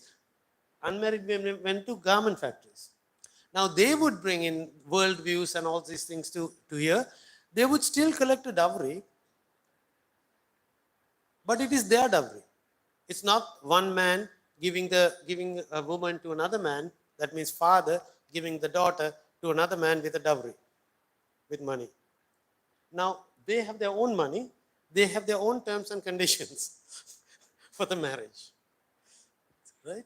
So, just tell me, somebody who is into feminism would ask this person, so what happened to patriarchy? You haven't talked about patriarchy. What about patriarchy? That's your problem. But women here are having much greater power and much greater infusion. And if I start with patriarchy, which is actually theory, then patriarchy is still there. Patriarchy has, everything, women have dowries, women still marry and go to the husband's house and various things. So patriarchy is full and alive. But on the other hand, many women are not cooking in their mother-in-law's kitchen, right? And so on. It's just totally transformed. So I think sometimes when you cling on to these theories, you cannot understand the reality. I think you have to understand the reality and try to understand what theory can explain this, right? So let me see what I was going to say. Yeah, I mean, I think it's a total package of negotiations. I think we need to fully understand, and they never complete. There's no one knowledge that can be explained by, oh, it's patriarchy, it's gender, it's feminism, it's class. No, I mean, Karl Marx talked about classes. I think today's classes are very different than what Karl Marx talked about. I'll stop there.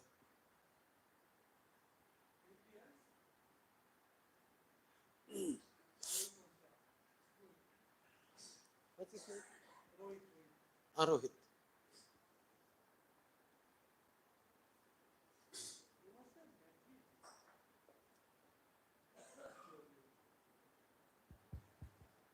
Thanks, Nihal. It was a pleasure listening to you. I heard you in 2001. I was a student and an intern at KRVI. So it was a pleasure listening to you.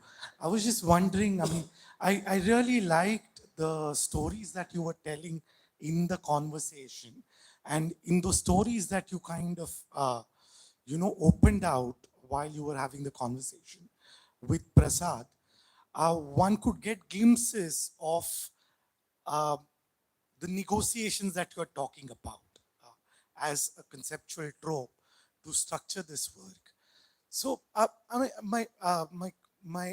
just wondering, uh, does negotiations as a term, if the idea is to kind of, the conceptual idea of the book is to kind of uh, unlearn the colonial epistemes through which our knowledge is structured, and some of the theories that travel from the West to the South or the non-West, does negotiations as a term have a genealogy that is rooted in South Asia or these particular places, or negotiations itself is a term that comes um, from elsewhere? Is it traveling from somewhere? So is there a genealogy rooted over here? And the second one, I mean, what is the purchase of negotiations? I am with you because of the stories that you say, but negotiations is also a term that comes from the management sciences, administration, and is very powerfully used in thinking about negotiating things in cities, even by professional expertise, right? So just wanted you to open this up.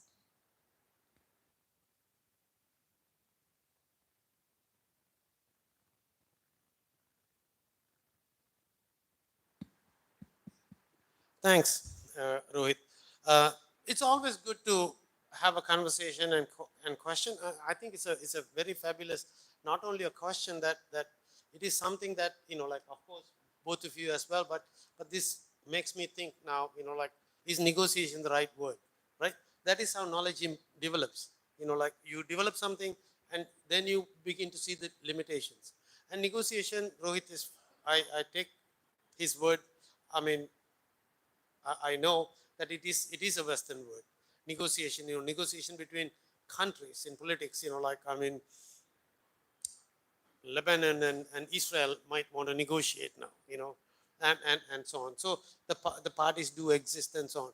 But in another thing about the West, to put it that way, we cannot be outside of the West, because we live in a Eurocentric world. That's the most dominant form of understanding, right? And we went to school, we learned the times, 2 times 2, 4, and so on.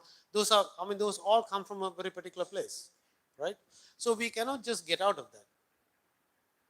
We can be critical and unlearning, and as Gayatri Spivak would call it, we can be in the margins. As Derrida would call it, like, sometimes we can get out and get in. We can't go very far. There's no other base for us to start thinking. Now, sometimes you might even want to know, what about our tradition? The problem is, tradition is also told in the context of colonialism, because it's a matter of fighting against the West. If we say the West is wrong and we are right, that is Western still, because West is the one said they are right and the others are wrong. So that dualistic thinking. So can we get back? It's very, very hard. And Rohit is asking a fabulous question. I always wonder, whether, I mean, I read Buddhist texts and so on, and can we even understand the Buddha? Because a lot of people say that during his time, they used the Chatuskotika, I don't know, like not A or B. It was A or B, or A and B, or neither A nor B. Like, so I don't know. I mean, I can logically understand this from a dualistic standpoint, but I don't know whether I can actually immerse in that uh, 4-stage, thinking and sort of like, and try and understand. So I know the limitations, and negotiation is that. Yet at the same time, uh, Where do I get this? I get this from cultural studies, because the cultural studies in the West, which is actually questioning Eurocentrism and so on, right? I mean, including Derrida's and so on, they would use the word negotiation, because that negotiation means it's not like oppositional fighting. It's coming to some sort of terms in that sense. It's cultural negotiation. Right? So it is in that terms, but it's a great question. Let's think about it.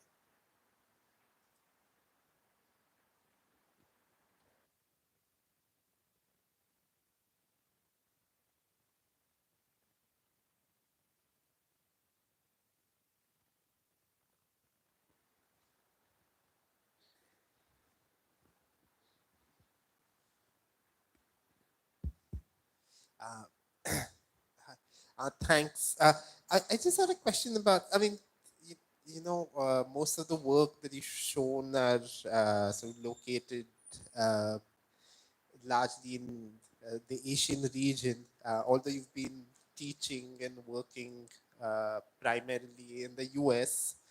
And I was wondering what sort of travels back. And uh, and I ask this particularly because, I mean, at this point, I think it's also to do with the idea of what, Prasad was talking about, the idea of narrative form and its relationship to colonialism, where much of the histories of, uh, cities in the West have been written in this clean sort of idea. That, I mean, Didn't catch it. in the sense that, this, what is so particular about the Asian city where we locate the tropes of negotiations or tropes of Asian city. yeah, I mean, because if I've lived in Toronto for a while, it's as you see all of these tropes where high-rise suburban buildings are becoming these markets for black market goods. There's piracy. All of that is there. Like that whole life of what we otherwise locate in Asian cities is as much a part of the Western city. That if you look at all the films on New York and everything, it's controlled by the mafia and the Italian world, underground world. So it's as much a part of how those cities have developed, and it's not something that is very peculiar to the Asian city, right? But there's still this urge to sort of create that there's something Western about the Western cities, and then there is something uh, uh, you know other about it, sort of theorize that, and I think that there is a lot of traffic of this that is that needs to be there in terms of how do you look at Western cities with what we're learning, right? So I was wondering, why is there a need to speak about the Western and the Asian as if they have uh, a more messy, chaotic life here as compared to what is there in, say, cities like Baltimore or New York or Atlanta or any of these cities which are as chaotic and messy, working on bribes, on on under drug world, money, all of those things are there. I mean, there's nothing very. So I was wondering what you know. If there's something that you see, given that you've lived there for such a long time, that you see something that carries from here to there.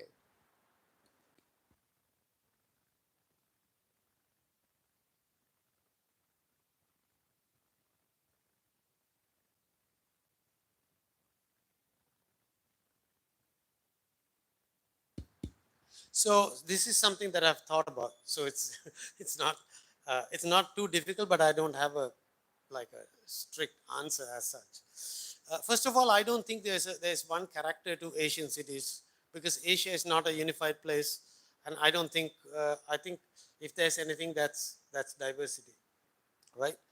I think it's also the same with even American cities, because the Western cities are different to Eastern and the Southern and the Northern and so on. But the thing is, I think this is exactly what I said. It is the theories, because the drive of the theory is to generalize, and that's what once you get it, I think when you theorize it, it's useful. when you apply a theory, it homogenizes because you are expecting it to be the same, which is a different thing, right? So uh, I invited when I was having my first Fulbright in Hong Kong, I invited 20 people from 15 different countries. Did I tell you this? Uh, uh, from Asia, including SEPT and SPA and so on, to talk about their own cities from their own experience. But none of them were able to do. Almost none of them were able to do it, right? Because they were all talking about globalization and so on. All the language was Western. So then eventually I found some people and I finished the book with Wing-Ching. Wing-Ching could not come to terms also with that. Actually, he couldn't write much in that because he could not, he's a strong Marxist, I mean, so it was hard. So this is what I figured out. Asia is transforming, right, very rapidly, and the and the and how do we see the Asian city? I checked in articles and so on that were written during that time. 60% of the articles. Okay, before that, non-Western cities they are different, definitely very different, because the Western scholars have very directly told these are cities. We have something called urbanization without industrialization, because their model of urbanization was industrialization, right? You industrialize and then urbanize. And if the places are urbanizing without industrialize, it's some weak form of something, right? So this critique was always there, and then the third world cities have slums, right? Because of that. So this is the opposite of the developed Western cities, right? So it was always compared and put down, basically. And when I was checking, now Asia is transforming, Asia is going to lead the world and so on. So I looked into this, what's happening now? 60% of the studies were about central business districts. I think central business district is a Western idea. There were no central business districts anywhere else before that. And it is a part of what's going on there. And I also realized, because Asia, a lot of people said Asia is leading, and I wanted to look at the urban to see how they're leading. And it's obviously you cannot lead by following. So if you're following the West, forget it. I mean, you will follow, right? I mean, I can say one more word about it if you remind me later about the newness and leading. And then it's about 60% of the work. 30% of the work is about the slum. It has reduced from the past, but still it is the opposite of the developed West. 10% is about heritage and so on. We would like to be like a world heritage and so on and so on. It's about 10%. Hegel very clearly said Asia does not have a history, right? Yeah, Hegel. And so it only has a past and it's stuck in the past. That's what he said. So it is, yeah, if you go to Beijing, they will show their old stuff, India. If you go to Sri Lanka, they will say we have a 2,500-year-old history. We are very proud of that. What does that mean? Are we even related to these people who lived 2,500 years ago? We have no idea, right? And we are, now we may be very weak today, but we are so strong because we were strong 2,500 years ago, right? All this discourse, which is, so this whole discourse about Asian cities is based upon the Western cities. So this is about the intellectual capacity. This is not about the city, right? Because we don't know how to talk about our own cities without referring to the Western city and the Western urban studies. Now, Lou Thai Kerr, who is the planner of Singapore, who used to be the planner of Singapore when Singapore transformed, became a developed place or whatever, he had a very interesting argument in the late 1990s. He said Asia is transforming. The physical transformations, the social physical transformation is running behind the social transformation, because planners are reacting to the social transformation. Buildings are built, and then the planners are trying to do whatever. Sometimes they find something and so like they give permit and they will change the permit, whatever. He argued that in the near future, most Asian cities will have to do a second round of planning. At that time, it will be very difficult because the land values will be very high because people have already settled, and a lot of people will have to be evacuated. Now, this is actually true because if you look at Asian cities, many of the Asian cities flood. Very much unplanned growth. So Asian cities have an unplanned growth, but another issue is we don't know how to talk about that. If I tell you that you cannot talk about the central business district, you cannot talk about the slum, you cannot talk about the heritage, how do you talk about the Asian city? We don't have a vocabulary. When something is transforming, we need to have a new vocabulary to talk about that. We cannot use the old vocabulary. How could we understand a new place? So we are still talking about the old thing. So by the time I mean, this is why I'm trying to sort of like talk about people spaces and so on. I'm trying to understand after writing that critique on Asian cities, because we need to develop a way to understand, we need to see and understand. If we are still looking at land values and, like we can redevelop Dharavi, like because the value is very high and so on. And there are lots of other discourses. I think we need to be able to see that. So, yeah, so I think going back, it's diverse, but our knowledge is kind of like very fixed, like very Western, and I don't know of other vocabularies to talk about. Actually, there's a very good book called Close In. I can't remember the author. He talks about this, like, I read all sorts of different things to get some ideas. So he talks about the American city, how the American city has transformed and why American city needs a new vocabulary to understand. Because at the end, as I told you about the abstract space, absolute space, and so on, if we don't have that image, we cannot see it. So something is happening very fast, very rapidly. A lot of things are happening in Asian cities, including Mumbai. We don't have the tools to understand.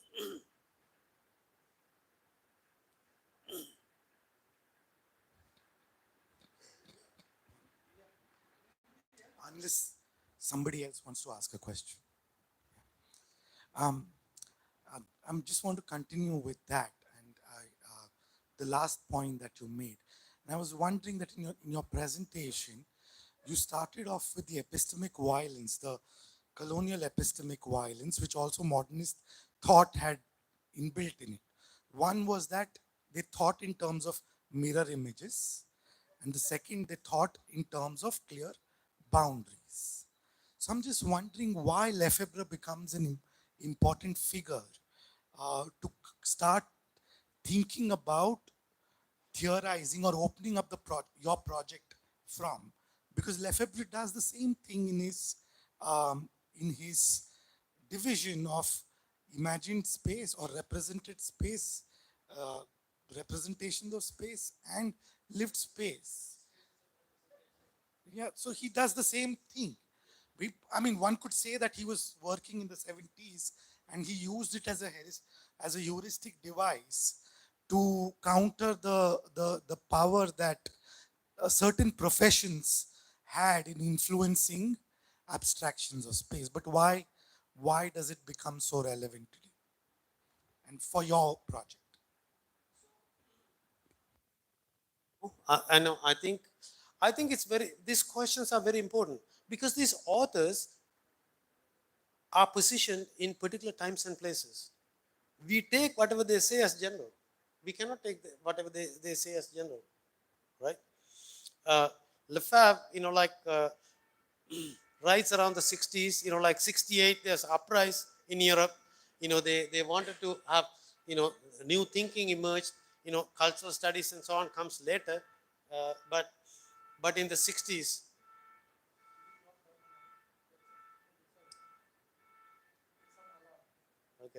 So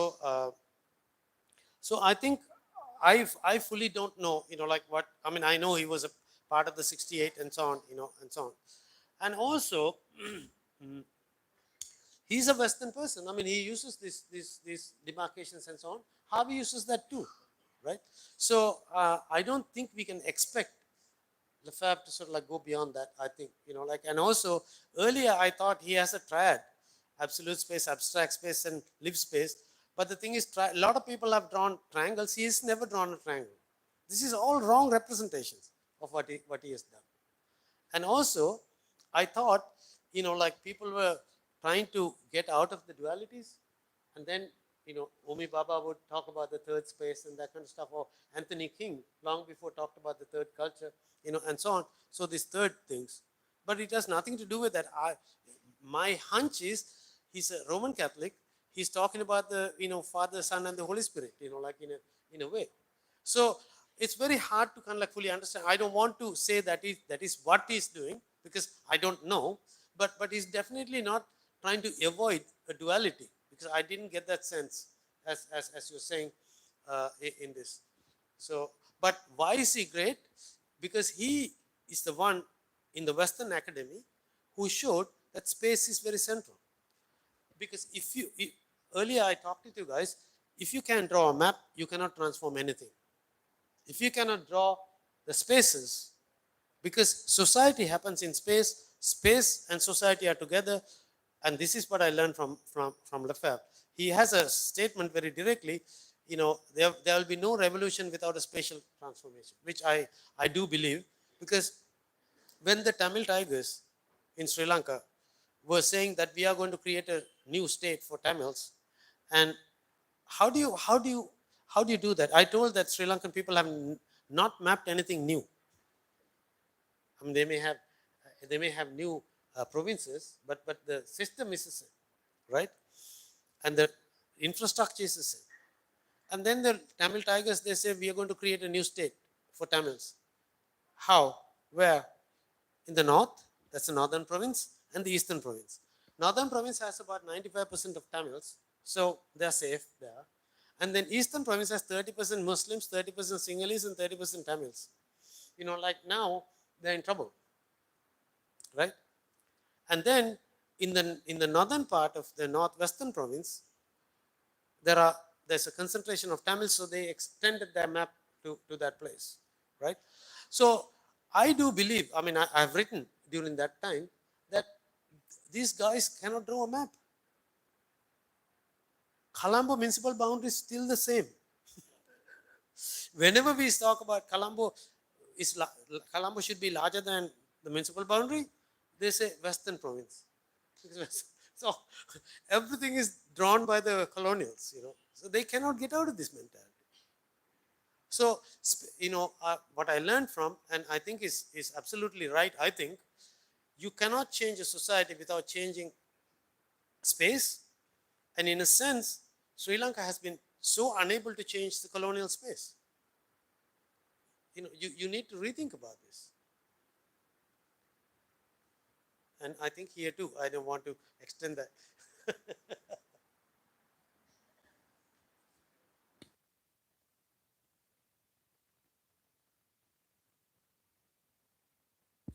Thanks, Nihal. I think it's very nice. Um, I think some direct like Amitav Ghosh na, in his Ibis trilogy, he creates a new language of sea, the mixed language. People from different cultures coming together to talk to each other, and then making sense of each other's ways of doing things, and they have their own ways of doing things, and the sea kind of produces a new language which is diverse and mixed and complex and you know inclusive in a way, but also strategic. It is anti-power because when the captain comes, they speak in another language and stuff like that. So it's like a so that's a useful kind of a way to think about. Going back to Rohit's question, also like how do we deal with the English language, because we are talking in English, we are talking in a, so to say, Western language, and how do we kind of, because the words are coming from there. And I think I was recently reviewing a paper or something where they extend the meaning of decolonizing from, if we extend it from being anti-colonial to being pluralistic, so that allows you a tactical kind of mobilization of terms, as well as appropriations, and that is also a kind of appropriation that you do through through we do through our work also, so that's, so I think that pluralization of uh, the idea of pluralizing which is including diverse way of thinking, and including diverse languages, including all Western languages. I think it's a useful way of kind of thinking about places, and thinking about going. It's a useful direction to take also. So thank you again. Sorry, yeah. Provincializing. Partha Chatterjee has written a fabulous book called Provincializing Europe. That means, because it is Europe that said we are right and you're wrong, right? If you we don't have to say one thing is right and one thing is wrong. We don't have to turn around and say we are right and you're wrong, right? So what Partha Chatterjee kind of like highlights is that we can all knowledge has validity at different places and different times and for different things. So we can actually gain from that. What has been happening since European colonialism is they have been destroying languages, knowledges, a lot of different things. So I think we need to stop this, and we have to draw from all these cultures, languages, and so on, and we have to figure out which, what is good for which point. So it doesn't mean that we can be shabby. We can just do it. Oh, you do whatever, you do whatever. No, we have to. I mean, when I teach, also I tell students, like as I told this student, let's go and see, like why these people are building ugly houses, and then is their language. What is their language? How is their language produced? What is the purpose of the language? So we can study all these things, giving credibility, taking it as equal. It's not only architects' buildings are valid and other buildings are invalid. Their buildings are valid for a very different reason. So how can we engage? So this is probably a place where negotiation has meaning. Yeah. Absolutely, absolutely. Negotiation in the sense, etymologically, I checked just now, and there is a negate in it, not. So it starts with the premise of opposition. So it's quite interesting to kind of, for our purposes to kind of, borrow from. So thanks again. Thanks, Nihal. Uh, in 10 days, we have another book uh, which we are going to launch in India. It's not come to India so far, so we're going to launch the Routledge thing again.